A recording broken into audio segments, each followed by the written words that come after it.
So ito yung steel deck. So steel deck ang gagamitin namin sa pagbuhos dyan sa second floor. Ayan, so ilang peraso yan? Nasa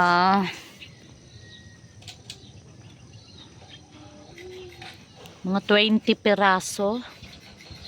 Ayan. So, ayan yun. Yan yung gagamitin namin sa pagbuhos sa second floor steel decks. Ang sobrang mahal talaga itong mga bakal na to. Yan. Ang 610 ito 610 mm, tapos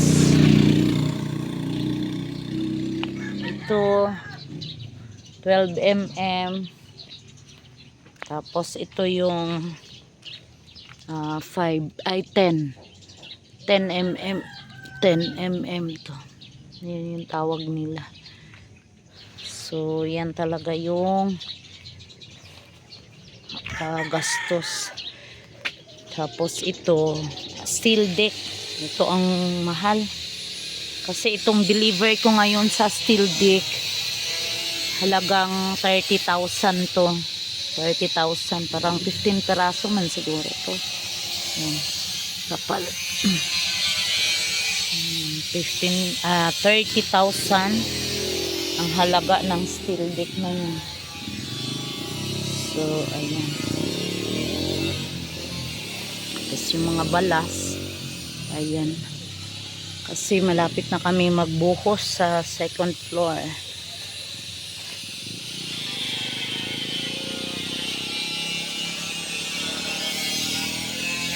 Ang dami. Yan ang mahal ni 1,400 per cubic. Balas tinakpan.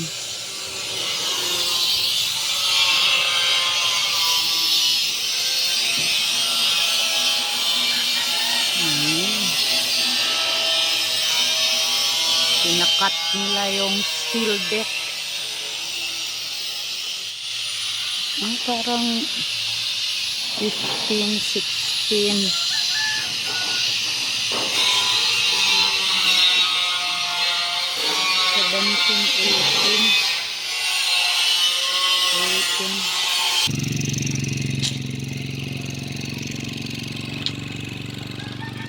So dyan lang nakalagay.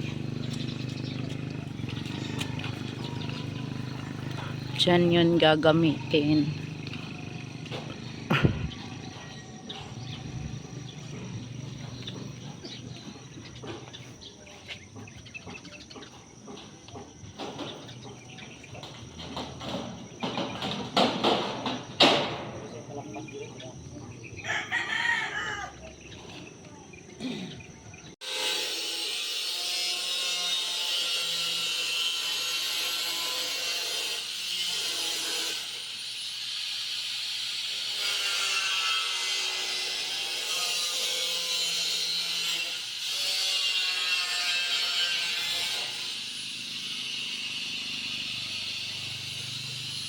So, ayan yung steel deck.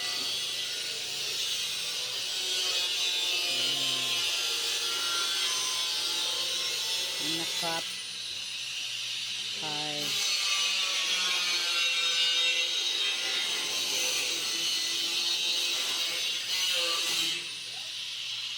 The life of construction worker.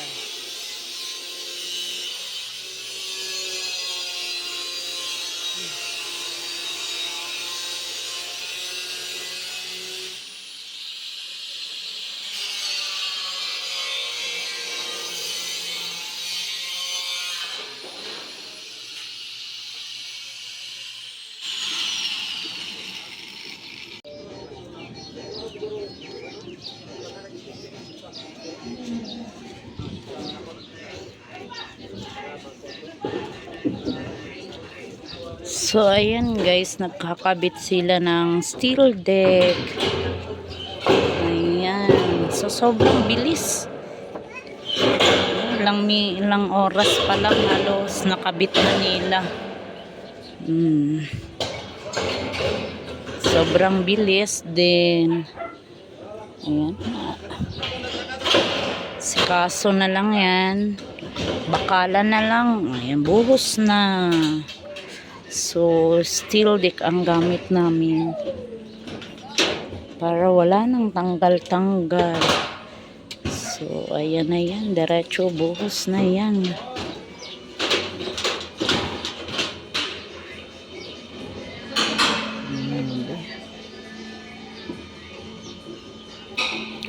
Paspas. Ang bilis lang.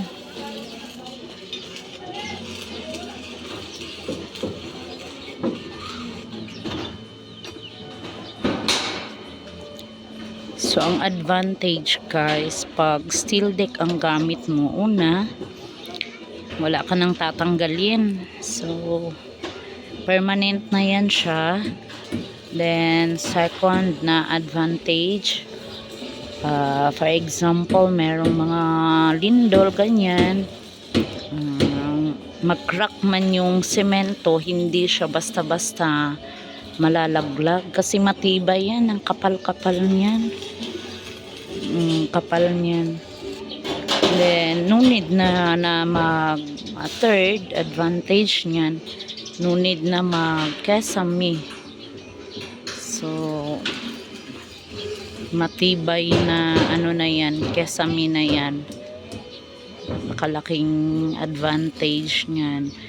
Then, unlike sa gagamit ka ng mga plywood, pag nagbubuhos ka, after nun, tatanggalin mo pa. Then, usually, yung gagamitin mo na plywood dyan is masisira siya kasi bubuhusan yun ng semento. So, unlike dyan sa steel deck, permanent na. Pagkabuhos niyan, wala na silang gagawin. So, less sa pagod. Yan.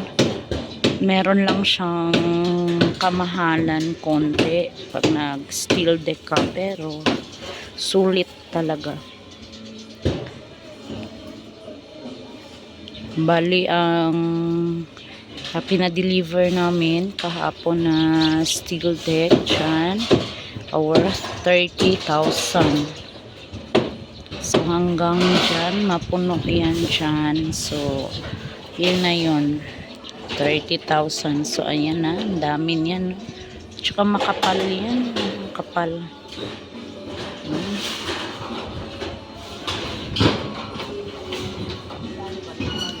Pwede na kayo maglagay ng lamesa sa ilalom. Umulan, bumagyo. Yan, libreng bubong na.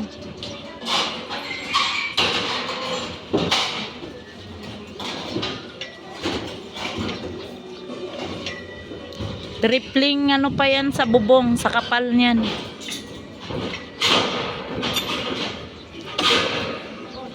Parang pinakabubong na yan sa ilalim.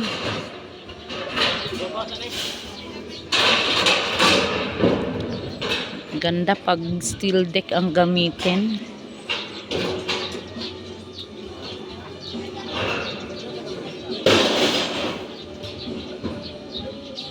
Kasi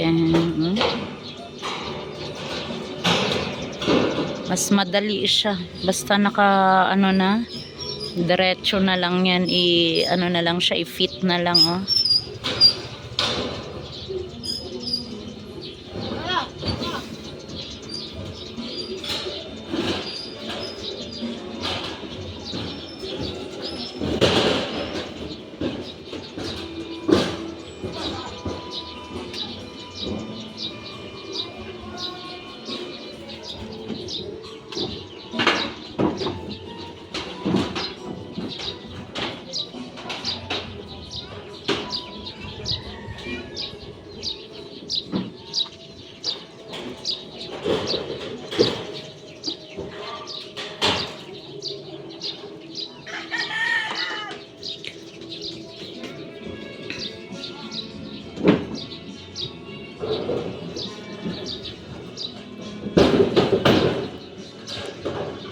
Ang bilis, bilis.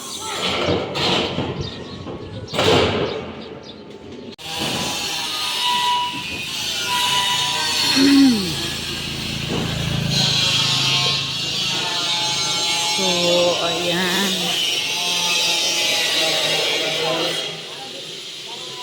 Ang maganda, pag steel deck ang gamit, so, ayan. Ayan, ganito siya sa ilalim, para siyang yero, oh.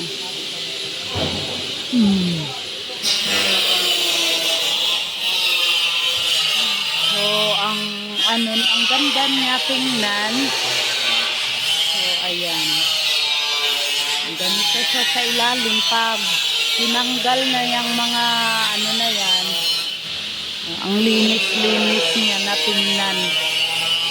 Kasi tatanggalin pa yung mga bris-bris dyan. So, ganyan sa tingnan sa ilalim.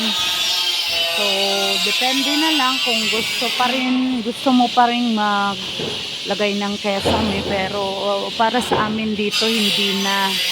So, yan na yung pinaka-kesame namin. So, ganyan. Yan yung pang second floor namin.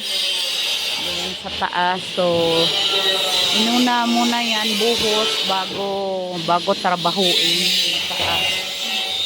So, ang kagandahan talaga sa steel deck kasi nakafit na siya, hindi na yan tatanggalin, yan na yan, bubuhos na lang dyan sa taas. So, konting na lang nila dyan, buhos na.